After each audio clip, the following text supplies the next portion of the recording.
Heather Ridout, now that the coalition has been returned, it appears a new super war has already been declared. Do you agree?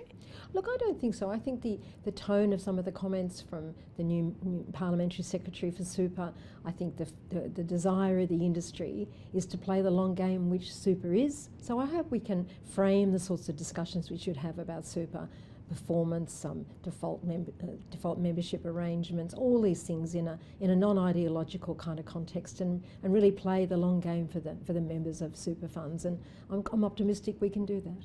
The Treasurer, Josh Frydenberg, has signalled a review, though, into superannuation. He's written to APRA, suggesting that they may need more powers to look at industry funds. What kind of message is that sending? Well, I mean, I think the whole issue of superannuation hasn't just been a Royal Commission issue, it's a productivity review. We've had a lot of good looks at it. And what has shown up is that there are a number of poor performing funds, and Australians should not be in poor performing funds, and that's been allowed to continue far longer than it should. We've had issues like multiple accounts, we've had multiple fees for insurance. There's a whole lot of issues that the industry is cleaning up, and so it should.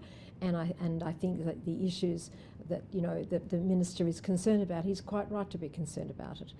In terms of another review of super, I'm not sure what the terms of reference of that might be, but there's been a pretty good look at the industry, and I think the industry understands what work has ahead of it in the next few years.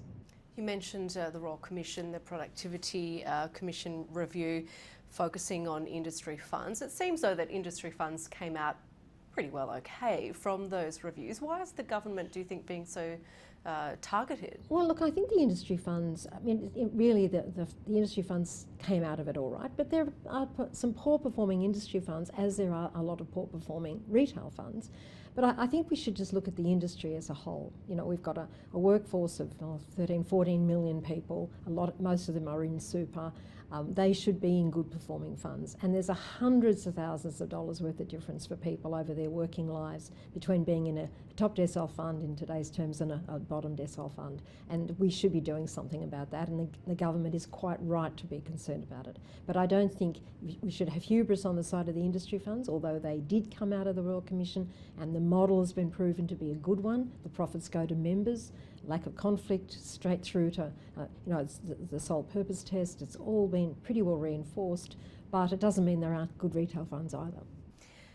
You do have links to unions, though, at Australian Super. How can you reassure members that they're at the centre of the interests of Australian Look, I think Super? the proof is in the pudding, really. I mean, Australian Super is #1 in investment performance over a 10 or 15 year period. The fund has had union representation on its board all those years, and we really, as I said, the fund's performance has been really very top class. The Royal Commission subjected Australian Super to forensic investigation, and Ian Silk, our Chief Executive, appeared at the Royal Commission. I think we're one of the few organisations to come out there with some ticks, not even just our skin intact. So I think there's enough of that. I think I think superannuation is an issue of itself that we should all be concerned about getting the good outcome. But I think the culture wars hopefully are behind us. Now, Jane Hume, a former Australian Super, I should say, employee appointed Assistant Minister for Superannuation, Financial Services, Financial Technology. Do you expect with her in that position that you will see some positive change from the top? Well, look, I hope her early comments to saying that the culture wars are over, I think that's very positive. But Jane, I think it's an advantage that she has actually had a background in one of the funds and can bring that sort of knowledge to the table in the cabinet room. So we don't have a lot of people who don't really understand how these funds operate having that voice. So I'm confident that she'll approach this. She's got a very strong policy brain. That's what she used to do for us. So I'm very optimistic about her role. I really do feel the government has said they don't want to change super, and I think the members will really be pleased about that. The Minister obviously wants to do some review around some of the outstanding arrangements, and I think that's fair enough that we need to get those things sorted. And frankly, I think it will result in a better industry. Australian Super earlier this month appointed a new board member in Don Russell, an independent member. The board is made up of 5 union background members but only 2 independent directors. Now, when you look at other companies, listed companies, their expectation for independent directors is much higher. Do you think that superannuation companies should be having those sort of restrictions? Well, I mean, I think it's very odd, isn't it, to have this discussion. We have a representative board with 5 unions, 5 employers, representatives. Then we have 2 independents. Don's the latest. But the proof has been in the pudding. The governor's model seems to be producing not only great cultural outcomes, but very strong member investment outcomes. And it's also been, very sorely tested and forensically examined, and I think the governance structure is a strong one. That said, I do believe over the next few years as the size of the funds grow, and I think there will be fewer, bigger and better superannuation funds in the future. So I think that we will need some additional expertise on those boards, and we do some of that, particularly at the committee levels.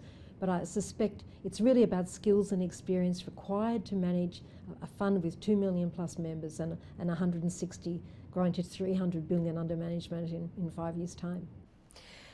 Now, you, of course, have a history with the RBA, being a board member for 5 years. If you were still a board member with the Reserve Bank, would you be pushing for a cut to interest rates on Tuesday? Well, I'm not a member of the Reserve Bank board anymore, and I have a view about it. Look, I think it's inevitable that we'll probably have a reduction in interest rates next week, and they never come in ones, they tend to come in twos, and but not necessarily consecutively. So I think the bank has already signalled that, as they should and as they do. The economy, monetary policy is made for the lags along, so there'll be at least 12 months that they're looking out, and they obviously believe that the economy will warrant a lower interest rate structure, that the level of inflation isn't a risk, that unemployment is not coming down as quickly as they thought. So I think generally it's a smart decision. That said, I think it'll hit savers quite hard. There's one of the things I noticed on the bank when I was there was that we usually always, in taking decisions about interest rate, had the interests of savers at heart. And when you're getting very little on your term deposits, etc., to go down another 25, 50 points, it can be quite hard for people, and that drives other behaviours.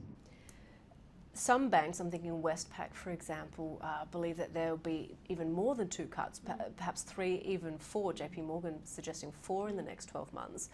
What does that suggest about how our economy is faring? Well, it suggests the economy is going to get softer, and it does appear to be getting softer. But I think part of that's been the politics that's going on in the Western world, and which isn't particularly productive. I think the trade wars between China and America and Australia could come off worse for that, and investment professionals, for one of the few times in history, really have to look hard at world politics. Also, we're seeing a slower world in Europe. The Brexit issues are quite complicated. The demographic trends in Europe, in China, in Japan aren't propitious for long-term growth, but the US is quite late in its cycle, but it's still got a lot of energy left, which is positive.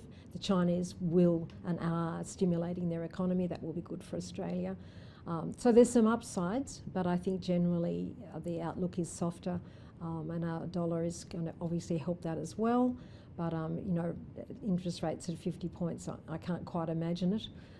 But interest rates at 50 points with a dollar at 68 or 69 or wherever it is now, that's pretty stimulatory. That said, also, I think the government's tax cuts could come at a timely time, putting money in the hands of people in the second half of this year.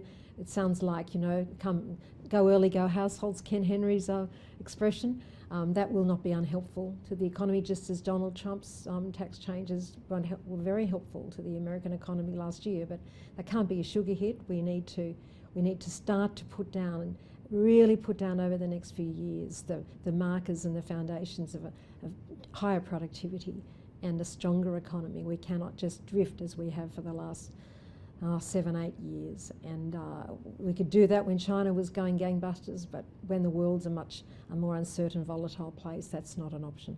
Heather Ridout, thanks for speaking to The Business. Thank you.